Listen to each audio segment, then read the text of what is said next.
Roma 15 ayat 13 mengatakan, semoga Allah sumber pengharapan memenuhi kamu dengan segala sukacita dan damai sejahtera dalam iman kamu, supaya oleh kekuatan Roh Kudus kamu berlimpah-limpah dalam pengharapan.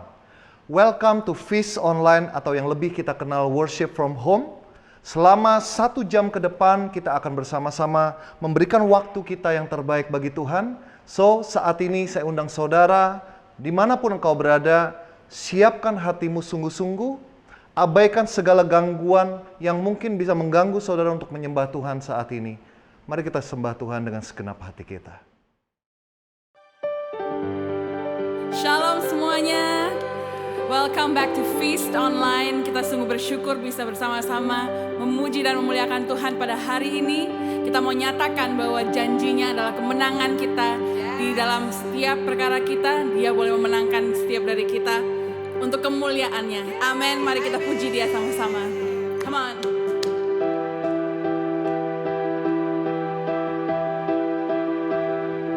Katakan.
Bapa dan Putra dan Roh Kudus. Amin.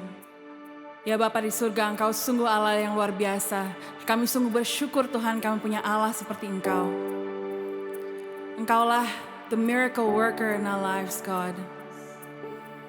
Biarlah kami semakin menyadari Tuhan setiap perbuatan tangan-Mu yang luar biasa dalam kehidupan kami. Dan inilah pujian kami Tuhan bagi Engkau. Biarlah ini menjadi doa dan pernyataan kami Tuhan betapa Engkau berkuasa atas setiap kehidupan kami. Oh, you are here, moving in our midst. I worship you, I worship you.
Saudara-saudaraku yang terkasih dimanapun Anda berada, boleh kasih tepuk tangan untuk Tuhan kita yang luar biasa yang sudah memberkati kita lewat sesi pujian penyembahan tadi. Kalau Anda sedang menyaksikan tayangan ini dengan keluarga Anda, katakan pada kanan kiri Anda, "You are loved." Dan Anda yang sedang menyaksikan tayangan ini seorang diri, letakkan tangan kanan Anda di dada dan katakan, "I am loved." Mari kita bangkit berdiri, kita awali pewartaan firman hari ini dengan mendoakan doa favorit kita dalam nama Bapa dan Putra dan Roh Kudus. Amin. Mari kita katakan, "Today I receive all of God's love for me. Today I open myself to the unbounded, limitless, overflowing abundance of God's universe. Today I open myself to God's blessing, healing, and miracle. Today I open myself to God's word so that I become more like Jesus every day. Today I proclaim that I'm God's beloved, I'm God's servant, I'm God's powerful champion. And because I am blessed, I'm blessing the world in Jesus' name. Amen." Thy word is a lamp unto my feet and a light unto my path. Mari kita buka Alkitab kita. Ayat renungan utama kita hari ini diambil dari kitab Yakobus pasal yang ke-1 ayat yang ke-12. Mari kita baca bersama-sama. "Berbahagialah orang yang bertahan dalam pencobaan, sebab apabila ia sudah tahan uji, ia akan menerima mahkota kehidupan yang dijanjikan Allah kepada barang siapa yang mengasihi Dia." Saudara-saudaraku yang terkasih, saat ini kita sedang ada di dalam masa di mana banyak anak Tuhan sedang mengalami goncangan atau bahkan krisis iman. Karena banyak dari kita yang sudah berusaha melakukan yang terbaik yang kita bisa untuk menjalani hidup ini sesuai dengan kehendak Tuhan. Tapi ketika pandemi ini terjadi, pemotongan gaji tetap dialami, PHK tetap dialami, ada yang bisnisnya lesu bahkan bangkrut, ada yang anggota keluarganya atau bahkan dirinya sendiri terjangkit oleh virus COVID-19. Sehingga timbul pertanyaan, kenapa? Tapi kalau kita kembali pada kebenaran firman Tuhan, ayat hari ini hanya satu dari sekian banyak ayat di dalam Alkitab yang menunjukkan emang hidup sebagai anak Tuhan gak bikin kita ini kebal dari masalah. Yang membedakan anak-anak Tuhan yang udah kenal sama bapaknya dengan yang belum, bukanlah kondisi hidup yang bebas dari masalah, tapi bagaimana kita meresponi setiap permasalahan yang Tuhan emang sedang izinkan terjadi dalam hidup kita. Talk minggu lalu berjudul Power, di mana kita udah belajar tentang kuasa yang Tuhan berikan pada kita anak-anaknya melalui Roh Kudusnya. Talk minggu ini berjudul Problem, karena kita akan belajar bagaimana bersama Roh Kudus kita akan meresponi dan menghadapi setiap permasalahan yang Tuhan sedang izinkan terjadi dalam kehidupan kita. Firman hari ini bilang, ada mahkota kehidupan yang Ia janjikan pada kita yang mampu bertahan. Apa sih mahkota kehidupan itu? Itu juga kita akan belajar hari ini. Karena itu dimanapun Anda berada, apapun yang sedang Anda alami, inilah pesan Tuhan untuk Anda hari ini. God will turn your worst problem into your best provision. Kalau Anda tahu Anda akan diberkati hari ini, dimanapun Anda berada, berikan tepuk tangan yang luar biasa bagi Tuhan kita. Mari kita angkat tangan kita dan hargai kebenaran firman Tuhan. The words of the Lord. Thy word is a lamp unto my feet and a light unto my path. Silakan duduk. Hari ini kita akan belajar dari kehidupan seorang hamba Tuhan yang namanya sama dengan nama baptis saya. Kita akan belajar dari kehidupan Stefanus yang kisah hidupnya dicatat di Kisah Para Rasul yang ke-6 sampai yang ke-8. Waktu itu jumlah jemaat gereja perdana udah semakin banyak. Kira-kira ada 8.000 orang. 8.000 orang member, pemimpinnya cuma 12. 11 murid Yesus tambah 1 Matias yang dipilih untuk menggantikan Yudas Iskariot. 12 orang ini kerjaannya bukan cuma ngajar dan mendoakan. Mereka juga ujung-ujungnya harus ngurusin masalah pembagian sembako. Kenapa? Karena dari 8.000 member jemaat gereja perdana ini, ada anggota-anggota yang hidupnya tuh berkekurangan. Contohnya janda-janda yang udah tua dan miskin. Dan pada zaman itu, janda-janda ini hanya bisa hidup dengan mengandalkan belas kasihan orang lain. Di sisi lain, ada juga member gereja perdana ini yang hidupnya berkecukupan. Para pejabat, saudagar, ya ada juga dari orang-orang kaya yang bertobat mengikut Yesus. Dan orang-orang ini dengan kerelaan hatinya digerakkan oleh Roh Kudus menjual seluruh harta miliknya. Lalu menyerahkan hasil penjualannya kepada para rasul. Bukan biar para rasul jadi kaya atau biar mereka semakin diberkati loh. Tapi uang hasil penjualan harta kekayaan mereka ini dibagi-bagikan. Supaya 8.000 anggota gereja perdana ini semua hidupnya tidak berkekurangan. Sehingga kisah para rasul mencatat, jemaat gereja perdana semua hidupnya itu tidak berkekurangan. Mereka punya tempat tinggal, mereka bisa makan 3 kali sehari. Karena kemurahan hati orang-orang yang dipercayakan lebih oleh Tuhan. Nah bayangin kalau kita jadi para rasul ini, rempong ya. Udah ngedoain orang, ngajar, masih harus urus bagi-bagi sembako, memastikan 8.000 orang. Semua dapatnya jatah yang sama. Nah, karena rempong, akhirnya mereka mendelegasikan urusan bagi-bagi sembako, bagi-bagi makanan ini pada beberapa orang awam. Salah satunya adalah Stefanus. Jadi Stefanus ini pelayanan utamanya bagi-bagi makanan. Terutama pada janda-janda miskin, janda-janda Yahudi yang berbahasa Yunani. Kitab Kisah Para Rasul mencatat. Tapi walau pelayanan utamanya bagi-bagi makanan, Kisah Para Rasul mencatat Stefanus ini pun melakukan mujizat. Dia doakan orang sakit sembuh, orang kesurupan didoakan, setannya pergi. Karena dia juga diperlengkapi dengan Roh Kudus yang ada di dalam diri para rasul, ada di dalam diri saudara dan saya. Jadi Stefanus ini melayani, bagi-bagi makanan, melakukan mujizat. Tapi tetap ada orang yang gak suka. Ada orang-orang Yahudi yang akhirnya memfitnah dia, menyeret dia ke mahkamah agama. Sehingga dia dihakimi seperti Yesus dulu dihakimi sebelum dibawa ke Pontius Pilatus. Dan akhirnya Stefanus harus mati sebagai seorang martir karena imannya pada Kristus. Dilempari batu sampai mati oleh orang-orang Yahudi di mahkamah agama ini. Dari kisah hidup Stefanus ini ada beberapa hal yang bisa kita pelajari. Yang pertama, seperti di pembukaan tadi, kenal Tuhan gak bikin hidup kita ini 100% bebas dari masalah. Bahkan ada momen, kadang gak selalu, kadang ada momen di mana kita sebagai anak Tuhan justru akan menghadapi masalah yang lebih berat dibandingkan orang-orang yang gak kenal sama Tuhan. Seperti Stefanus. Karena imannya, karena melakukan kebenaran, justru dia mengalami aniaya. Selain itu kita juga bisa belajar. Sebaik apapun kita menjalani kehidupan, akan selalu ada orang-orang yang salah paham, yang gak suka sama kita. Seperti yang dialami oleh Stefanus. Karena itu kita gak perlu baper kalau kebaikan kita disalahpahami sama orang lain. Dan jangan sampai kita ngelakuin kebaikan dengan ekspektasi orang akan apresiasi, akan menghargai apa yang kita lakukan.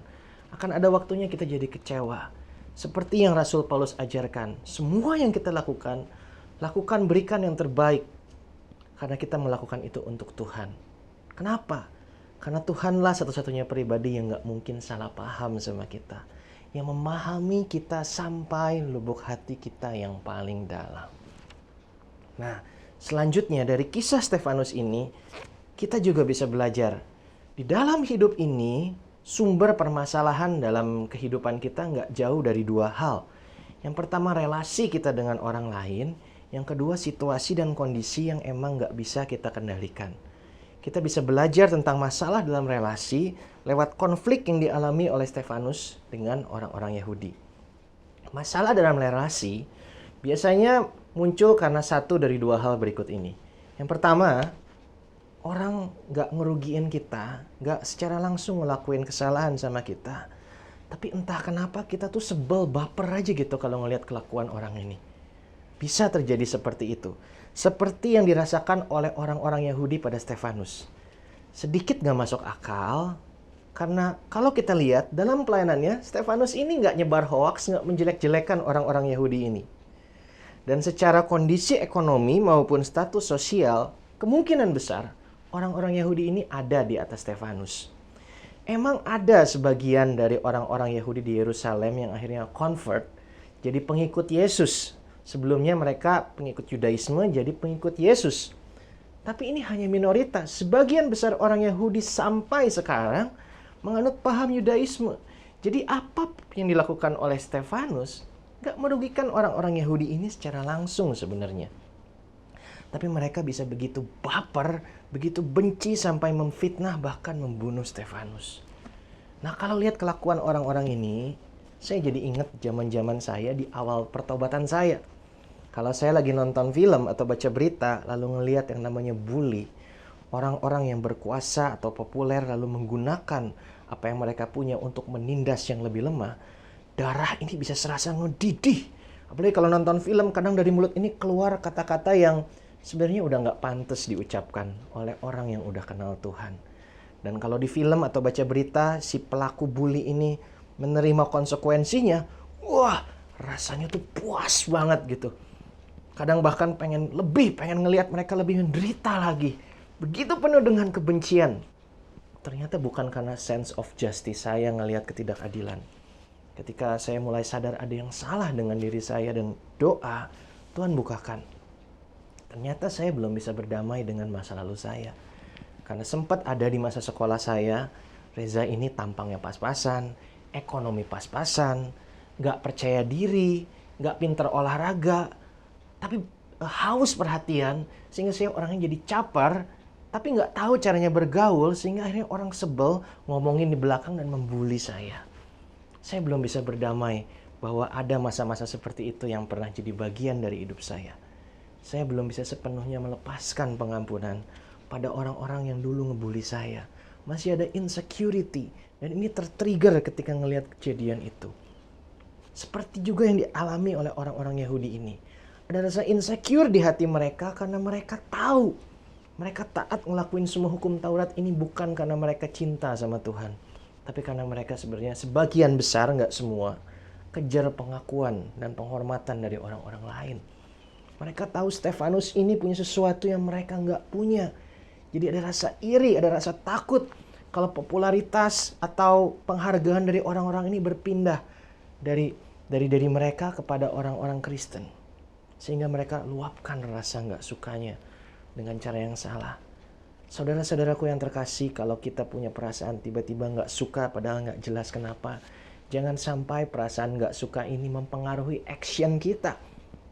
Karena kita akan menjatuhkan diri kita pada masalah-masalah yang nggak perlu. Apakah orang Yahudi ini mengalami masalah akibat apa yang mereka lakukan pada Stefanus? Ya. Karena setelah mereka membunuh Stefanus, yang namanya menganiaya orang Kristen itu jadi tren untuk orang Yahudi di kota Yerusalem. Mereka jadi semakin violent. Sampai akhirnya orang-orang Kristen ini keluar dari Yerusalem, udah nggak ada yang dianiaya, mereka ribut sendiri perang saudara. Sampai akhirnya ada pemberontakan pada pemerintahan Kekaisaran Roma. Sehingga akhirnya 40 tahun kemudian Kekaisaran Romawi kirim tentaranya untuk meredakan kekacauan di Yerusalem. Kota Yerusalem dihancurkan, Bait Allah diruntuhkan, orang-orang Yahudi dibunuh oleh tentara-tentara Romawi. Kalau kita membiarkan rasa nggak suka yang bersumber dari insecurity kita mempengaruhi tindakan kita, cepat atau lambat kita akan tuai konsekuensinya. Jadi kalau kita nggak suka sama orang, sebelum kita ngelakuin apa-apa, doa. Minta Roh Kudus bukakan apa yang perlu kita bereskan dalam hati kita. Karena kemungkinan besar masalahnya bukan ada di orang itu, tapi ada di dalam hati kita sendiri. Itu yang pertama. Yang kedua, masalah juga dalam relasi bisa muncul kalau emang orangnya ngelakuin sesuatu yang salah sama kita. Yang pertama tadi masalahnya ada di kita baper karena insecurity kita. Yang kedua mungkin orangnya emang ngelakuin sesuatu yang salah sama kita. Seperti orang Yahudi yang dengan sengaja menganiaya Stefanus. Nah, poin yang berikut ini, sebagian besar kita orang-orang Kristen pasti udah pernah dengar. Tapi kalau saya harus mengakui, sampai detik ini saya pun masih belajar supaya bisa ngelakuin firman yang satu ini dengan lebih sempurna lagi. Yaitu bisakah kita meresponi orang-orang yang merugikan kita dengan kasih. Seperti yang dilakukan oleh Stefanus, dia melakukan apa yang Tuhan Yesus lakukan di penghujung hidupnya. Dia mendoakan pengampunan bagi orang-orang yang menganiaya dia. Saudara-saudaraku yang terkasih, bukan berarti kalau ada orang ngelakuin kesalahan sama kita, kita diam aja, pasrah, nggak ngelakuin apa-apa. Bukan. Boleh kok tegur, mengingatkan. Bahkan kalau kita punya kapasitas, memberikan sanksi. Stefanus pun menegur, bahkan dengan cukup keras di pasal yang ke-7 orang-orang Yahudi ini. Tapi dia lakukan bukan karena dia merasa dijahatin dan harus membalas. Dia ngelakuin karena dia greget supaya orang-orang Yahudi ini pun bisa menerima Yesus sebagai Tuhan dan Juru Selamat. Kita bisa menegur, mengingatkan, bahkan memberikan sanksi. Tapi jangan lakukan dengan kacamata seorang hakim. Seolah-olah lu salah, gua benar, gua dirugiin, jadi lu juga harus dirugiin. Saudara-saudaraku yang terkasih, bayangin kalau Tuhan kita punya pola pikir seperti itu. Bukankah dia sudah mati berdarah-darah di kayu salib akibat dosa-dosa kita? Kalau Tuhan punya pola pikir seperti itu, di dunia ini harusnya ada miliaran salib terpancang dan harusnya tubuh kita yang terpaku di situ. Dan Tuhan punya kuasa untuk melakukan itu, tapi dia memilih untuk gak melakukan itu. Karena dia punya kacamata sebagai seorang bapa. Kita anaknya, orang yang ngelakuin kesalahan sama kita, itu pun anaknya. Yesus pun mati untuk orang itu. Cuman mungkin mereka belum kenal sama Tuhan. Gimana mereka bisa punya kesempatan kenal sama Tuhan kalau kita bisa meresponi dengan benar? Setelah mereka menyakiti kita, bagaimana respon kita? Susah atau gampang? Susah. Emang susah, nggak bisa dengan kekuatan sendiri. Karena itu bawalah hati kita yang terluka kalau kita dizolimi sama orang, terutama pertama-tama pada Tuhan. Sebelum kita melakukan meresponi apa-apa, sebelum kita memberikan sanksi, menegur, bawalah dulu hati kita sama Tuhan. Jangan langsung sama orangnya, karena kemungkinan besar tindakan kita akan didasari oleh karena dendam, karena luka, bukan karena tuntunan Roh Kudus. Jangan ke orang lain, ujung-ujungnya jadi gosip, ngejelek-jelekin orang, dan jangan ke sosial media. Lately, saya ngelihat ada posting-posting di mana beberapa orang tuh ngepost kerumunan orang banyak melanggar PSBB dipotret dengan hashtag terserah Indonesia. Karena mungkin ada sebagian dari kita tuh udah greget ngelihat sebagian dari saudara-saudara sebangsa setanah air kita yang susah dikasih tahu. Lagi PSBB malah ngumpul-ngumpul, gara-gara mereka nih pandemi ini bakal makin lama. Gara-gara mereka nih, gue nggak bisa kerja. Gara-gara mereka nih, bisnis gue tutup terus. Udah deh, terserah mereka. Wajar reaksi seperti itu. Tapi apakah yang wajar itu benar di mata Tuhan? Bukankah sudah jelas tertulis dalam firman-Nya? Berdoalah bagi yang menganiaya kamu. Bukankah sudah tertulis dengan jelas di firman-Nya? Berdoalah bagi kota, bagi negara tempat engkau tinggal. Bukankah Tuhan memanggil kita untuk mendoakan orang-orang ini? Supaya mereka terima hikmat bahwa itu tuh bahaya kayak begitu. Bukankah kita harusnya berdoa supaya kalaupun ada penderita COVID-19 di kerumunan orang itu, moga-moga Tuhan lindungi. Supaya yang lain gak tertular. Kalau enggak nanti makin banyak yang kena. Jadi orang Kristen, jangan ngomong terserah Indonesia. Justru inilah waktu di mana kita anak-anak Tuhan bersatu hati, berseru, berdoa, minta pengampunan, belas kasihan rahmat Tuhan bagi bangsa ini. Saudara-saudaraku yang terkasih, saya percaya di new normal yang sebentar lagi akan kita songsong. Bangsa Indonesia akan jadi bangsa yang besar, yang Tuhan pakai untuk memberkati dunia ini. Kalau anak-anak Tuhan yang ada di negara ini mau bersatu hati, doa sama Tuhan untuk bangsa ini. Tuhan aja belum ngomong terserah Indonesia. Kenapa kita anak-anaknya ngomong duluan terserah Indonesia? Ayo, kita sama-sama tunjukkan kualitas kita sebagai anak Tuhan di tengah pandemi ini. Jangan jadi orang yang terserah Indonesia. Dan yang terakhir, dari kisah Stefanus ini kita juga bisa belajar kalau sumber permasalahan selain karena relasi, bisa juga karena situasi dan kondisi yang emang gak bisa kita kendalikan. Keadaan sosial, politik, ekonomi, atau seperti yang kita hadapi sekarang, kesehatan publik. Seperti yang dialami oleh Stefanus. Kalau kita lihat, Sebelum dia mulai pelayanannya, sebelum dia ribut sama orang-orang Yahudi ini, emang dia sudah ada di waktu dan tempat yang gak tepat kalau di kacamata dunia untuk jadi pengikut Yesus. Karena di zaman itu pengikut Yesus memang sedang dikejar-kejar dan dianiaya. Mungkin kita pikir yang kayak gitu hanya terjadi di zaman Kisah Para Rasul. Sebagian dari kita mungkin mikir kayak gitu. Tapi enggak loh. Even sampai detik ini pun ada tempat-tempat tertentu di dunia ini di mana orang Kristen masih dianiaya karena imannya. Sebuah sekolah seminari teologi besar di Amerika melakukan riset. Dari tahun 2005 sampai 2015 saja, 10 tahun tercatat ada 900.000 orang Kristen yang dibunuh karena imannya. Kalau kita pakai hitungan kasar, setiap harinya 6 menit sekali ada anak Tuhan yang mati karena imannya.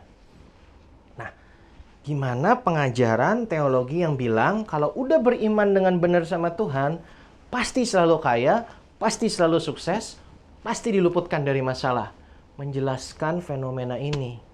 Apakah berarti orang-orang yang mati karena imannya ini, imannya itu masih kurang kalau dibandingkan Bapak, Ibu, Saudara, dan saya yang sampai sekarang masih diluputkan dari aniaya fisik karena iman kita? Wow, kalau emang benar kayak gitu, berarti iman kita ini lebih baik dari 11 murid Yesus. Karena 11 murid Yesus, 10 mati karena imannya. Santo Yohanes pun yang selamat sebenarnya harusnya udah mati, dia digoreng di minyak mendidih. Tapi Tuhan selamatkan karena misinya belum selesai, dia masih harus nulis kitab Wahyu. Apakah iman kita ini bahkan lebih baik dari 11 murid Yesus karena kita ini masih diluputkan dari aniaya karena iman? Padahal kalau kita lihat firman Tuhan Yesus sendiri yang bilang justru orang-orang yang sampai mati karena imannya ini, merekalah yang berbahagia, merekalah yang empunya kerajaan surga. Waduh, kalau kayak gitu jangan-jangan kebalikannya. Ada juga pengajaran yang bilang orang Kristen itu nggak boleh happy kalau di dunia. Harus menderita karena dunia ini udah jatuh dalam dosa. Nggak boleh kaya, nggak boleh makan enak, nggak boleh liburan. Pokoknya makin lu menderita, lu makin suci, makin layak masuk surga. Nggak kayak gitu juga. Coba kita lihat sejarah orang-orang kudus, kehidupan hamba-hamba Tuhan, santo-santa dan hamba-hamba Tuhan di masa kini. Ada yang mati karena imannya, tapi ada juga yang mati karena sakit, ada yang meninggal karena kecelakaan, ada yang meninggal karena memang usianya sudah tua. Nggak semua orang Kristen dipanggil untuk mati karena imannya. Mati karena iman itu hanya satu bentuk mungkin yang paling mulia dari panggilan untuk semua orang Kristen, yaitu untuk mati meninggalkan manusia lama kita. Semua orang Kristiani dipanggil untuk mati meninggalkan manusia lama dan menjalani hidup baru untuk dan bersama Tuhan. Di dalam hidup baru inilah ada sumber damai sejahtera dan sukacita yang sejati yang diberikan Tuhan. Tuhan sudah memberikan yang terbaik loh buat kita. Dia memberikan nyawanya supaya kita yang dulunya berdosa ini bisa kembali berelasi dengan Dia yang Maha Kudus. Lewat relasi inilah ada damai sejahtera dan sukacita yang gak dipengaruhi lagi oleh keadaan. Sehingga kalau kita udah punya damai sejahtera dan sukacita yang sejati ini, namanya uang, kekuasaan, perlakuan, penerimaan orang lain, itu gak lagi jadi tujuan hidup, itu gak lagi jadi pengisi kekosongan hati kita. Kita bisa gunakan dengan motivasi yang benar-benar murni, supaya itu semua bisa kita pakai untuk memberkati orang lain, untuk menginspirasi mereka supaya kenal sama Tuhan yang kita sembah. Lewat relasi dengan Tuhan ini juga kita bisa menemukan hikmat, sehingga kita bisa jalani hidup ini menghindari masalah-masalah yang emang sebenarnya bisa dihindari. Ada banyak masalah yang sebenarnya nggak perlu kita hadapi kalau kita jalan sesuai dengan kebenaran firman. Sehingga waktu, energi, pikiran kita yang terbatas ini bisa kita gunakan untuk menghadapi proses-proses yang memang perlu kita jalani sesuai dengan rencana Tuhan. Sebagai anak Tuhan, ada masalah yang Tuhan izinkan terjadi. Lewat relasi dengan Tuhan ini, kita dapat kekuatan untuk menghadapi masalah-masalah itu. Seperti kekuatan yang didapatkan oleh Stefanus. Hal terakhir yang bisa kita pelajari lewat kehidupan seorang Stefanus adalah menjelang kematiannya. Dia bisa menemukan damai, sejahtera, dan sukacita yang sejati di tengah aniaya yang dia alami. Begitu happy-nya, begitu damainya sampai bisa melepaskan pengampunan pada orang yang membunuh dia. Stefanus menikmati hadirat Tuhan di tengah aniaya. Bukan di tengah kegiatan rohani, bukan ketika dia saat teduh. Tuhan hadir di tengah penderitaan Stefanus. Tuhan pun hadir dalam penderitaan saudara dan saya. Tuhan itu nggak cuma hadir di kegiatan rohani. Sepanjang musim hidup kita dia ada. Tapi kadang kitanya aja nggak mudeng. Jadi gimana biar kita bisa biar kita bisa mudeng? Seperti yang Stefanus lakukan. Satu, taat dan setia. Dia tetap taat memberitakan firman walaupun harus membayar dengan nyawanya. Dan yang kedua, berdoalah senantiasa. Rasul Paulus bilang berdoalah senantiasa. Bukan cuma doa saat teduh atau datang ke kegiatan rohani, misa, LG, feast, dan sebagainya. Memang kita perlu dan memang Tuhan hadir di situ. Tapi Tuhan memanggil kita untuk berelasi sama Dia sepanjang waktu. Seperti yang istri saya dan saya coba lakukan setiap harinya. Kita ngobrol sama Tuhan lewat Roh Kudus dalam hati kita. Ketika kita kerja, ketika istri saya masak, ketika kita main game. Aduh, istri saya bisa, aduh Tuhan, kalah bentar lagi. Roh Kudus tuh bisa ngobrol sama kita kapanpun. Lewat hati kita, daripada pikiran kita nggak jelas kemana-mana, mending ingat-ingat firman-Nya. Yang kita baca mungkin pagi-pagi di saat teduh. Mending berdoa dalam hati, aduh Tuhan ini kerjaan kok susah banget ya. Tolong kasih hikmat Tuhan. Ketika kita punya relasi seperti itu, kita akan sadar. Happiness come from the presence of God. Not from the absence of the problem. Saya ngomong kayak gini bukan berarti saya nih udah sempurna. Seperti Stefanus di Kisah Para Rasul. Enggak, Stefanus yang ini masih jauh. Mari kita berproses bersama-sama. Saya masih bisa galau. Saya masih bisa sedih. Saya masih bisa takut. Tapi di tengah kegalauan, kesedihan, ketakutan saya, dalam relasi yang saya punya dengan Tuhan, saya bawa pada Tuhan. Di situ saya diingetin. Separah-parahnya masalah yang saya hadapi, kalaupun saya sampai harus mati karena masalah ini, minimal saya udah tahu siapa yang menanti saya di kehidupan kekal nanti. Saya udah tahu siapa yang akan menghibur dan memelihara orang-orang yang saya tinggalkan di dunia ini. Tapi, dan ini yang seringnya terjadi, kalau nyawa saya ini belum diambil, saya masih bisa bernafas, Tuhan masih pengen saya hidup di dunia ini, berarti ada sebagian kecil dari rencana Dia yang sangat besar dan pada akhirnya akan baik. Sebagian kecil karena kemurahan hatinya masih Dia percayakan pada seorang Reza yang gak sempurna ini. Asal saya taat dan setia menjalani hidup yang Dia percayakan ini sesuai dengan firman-Nya. Setia bukan berarti 100% langsung sempurna. Masih bisa jatuh, masih bisa lalai. Tapi kalau kita tahu kita udah ngelenceng, cepet-cepet tobat, minta ampun sama Tuhan. Saya memanggil orang-orang yang menyaksikan tayangan ini yang di dalam hatinya saat ini tahu ada kebiasaan buruk, ada dosa, ada dendam, benci yang Tuhan minta Anda tinggalkan. Tinggalkanlah. Tuhan akan berikan rahmat dalam nama Yesus. Tinggalkan dan kembali jalani hidup yang sesuai dengan apa yang Tuhan mau. Kalau saya udah lakukan yang terbaik yang saya bisa, tapi masalah ini tetap ada rasa aman. Karena saya tahu, saya berdiri di depan masalah ini untuk tujuan dan kepentingan siapa? Bukan tujuan dan kepentingan saya. Saya berdiri untuk tujuan dan kepentingan seorang pribadi yang berkuasa, pencipta langit dan bumi, maut pun dikalahkannya. Firman-Nya bilang, gak sehelai pun rambut saudara dan saya akan jatuh tanpa seizin Dia. Ada rasa aman. Karena saya tahu untuk siapa dan dengan siapa saya berdiri menghadapi permasalahan ini. Kalaupun gak ada jalan di mata manusia, Dia yang akan bukakan jalan.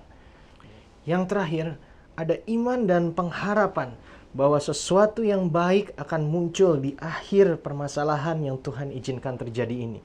Karena penderitaan orang-orang yang hidupnya berkenan di mata Tuhan gak pernah sia-sia. Kita bisa lihat di Kisah Para Rasul yang ke-8, setelah Stefanus mati, ada penganiayaan yang hebat sehingga orang-orang gereja perdana harus keluar dari kota Yerusalem. Tapi mereka keluar bukan sebagai pelarian. Mereka keluar sebagai seorang misionaris. Karena kemanapun mereka ngungsi, di situ Injil diberitakan. Kematian Stefanus membawa pemberitaan Injil, kabar gembira, berita tentang Yesus keluar dari kota Yerusalem. Tuhan menjanjikan mahkota kehidupan bagi kita yang mampu bertahan, terbukti tahan uji menghadapi pencobaan. Mahkota kehidupan bukan cuma sekedar bicara uang yang lebih banyak, pengaruh yang lebih luas, atau relasi yang lebih baik. Mahkota kehidupan bicara sesuatu yang lebih dalam, lebih kekal, yang kepenuhannya bisa kita nikmati di surga nanti bersama Bapa seperti yang Stefanus sudah nikmati sekarang. Tapi buah-buahnya bagi kita yang masih hidup di dunia ini bisa kita lihat dengan jelas. Seperti para anggota gereja perdana, pertamanya mereka itu cuma dengar Injil, cuma terima mujizat di Yerusalem. Karena penganiayaan mereka keluar, mereka jadi memberitakan Injil. Mereka jadi pelaku mujizat. Mereka naik kelas. Mahkota kehidupan bicara karakter, sikap hati, dan sifat yang semakin mirip dengan Yesus Kristus. Kalau kita punya itu, kemanapun kita berada, terlepas dari kita lagi banyak duit atau pas-pasan, kita lagi populer atau nggak ada yang kenal, kalau kita punya mahkota kehidupan, kita punya karakter, sifat, pola pikir seperti Tuhan Yesus, dimanapun kita berada seperti kisah hidup Tuhan Yesus, dimanapun dia berada, akan ada berkat, akan ada mujizat, akan ada pemulihan. Baik bagi keluarga kita, bagi kota kita, bagi negara kita, bagi dunia ini. Saudara-saudaraku yang terkasih, saat ini Tuhan sedang mempersiapkan kita semua untuk naik kelas. Bukan lagi jadi sekedar penerima mujizat, tapi pelaku mujizat, miracle worker. Kalau Anda tahu Tuhan sedang berbicara sama Anda melalui pesan hari ini, apapun permasalahan yang Anda hadapi, katakan, Tuhan belum selesai. Trust in God's long-term plan, karena di ujung nanti kau akan melihat mahkota kehidupan yang Tuhan sediakan. Anda dan saya akan dipakai dengan luar biasa. Berikan tepuk tangan untuk Tuhan, dan mari kita tundukkan kepala kita masuk dalam hadirat Tuhan. Tuhan Yesus, terima kasih untuk kebenaran firman-Mu hari ini. Kalau kami boleh diingatkan, kami enggak sendiri menghadapi setiap permasalahan yang sedang kami alami. Allah Roh Kudus, berikan kami hikmat supaya kami bisa meresponi dengan tepat setiap permasalahan yang sedang kami alami. Beri kami kekuatan supaya kami bisa melihat dengan iman kami ada mahkota kehidupan yang telah dijanjikan Tuhan bagi kami yang mampu bertahan. Bagi Anda yang saat ini tahu Anda sedang butuh kekuatan dari Tuhan untuk menghadapi apapun yang Anda hadapi saat ini, angkat tangan kananmu, arahkan pada monitor. Buat yang merasa hidupnya diberkati, yang terpanggil untuk mendoakan saudara-saudaranya, angkat juga tanganmu, mari kita doakan saudara-saudara kita.